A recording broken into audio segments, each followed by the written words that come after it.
बहुत समय पहले की बात है। एक छोटा सा गांव था जहां रामू नाम का एक गरीब किसान रहता था। रामू के पास थोड़ी सी जमीन थी, एक बैल और एक पुराना सा घर। वह रोज खेतों में मेहनत करता, लेकिन फिर भी मुश्किल से 2 वक्त की रोटी जुटा पाता।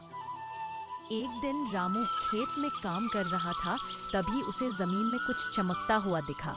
उसने खुदाई की तो वहां से एक पुराना घड़ा निकला जिसमें सोने के सिक्के भरे थे।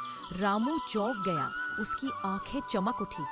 वह सोचने लगा, अब मैं अमीर हो गया हूँ, अब मुझे खेतों में काम नहीं करना पड़ेगा।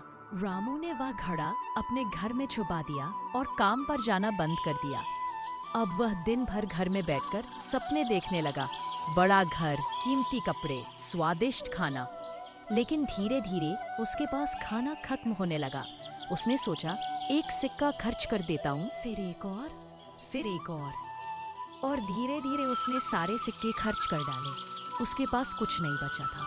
खेत पर काम छोड़े हुए महीने हो गए थे और जमीन पर झाड़ियां हो गई थी। बैल भी कमजोर कर मर गया था। रामू फिर से वही गरीब किसान बन गया, लेकिन अब मेहनत करने की आदत भी छूट गई थी। एक दिन गांव के बुजुर्ग पंडित जी उसके पास आए और बोले, रामू, असली दौलत वो नहीं जो जमीन से निकले। असली दौलत तेरी मेहनत थी, वो तूने छोड़ दी। जो बिना मेहनत के मिलता है वो ज्यादा दिन नहीं टिकता।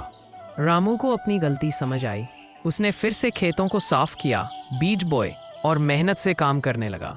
इस बार उसने सीखा कि असली दौलत मेहनत, आत्मसम्मान और संतोष में है, ना कि छुपे हुए खजानों में।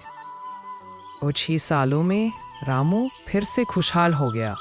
इस बार अपने परिश्रम से, मेहनत से कमाया गया धन ही टिकता है। बिना मेहनत की दौलत ज्यादा दिन साथ नहीं देती।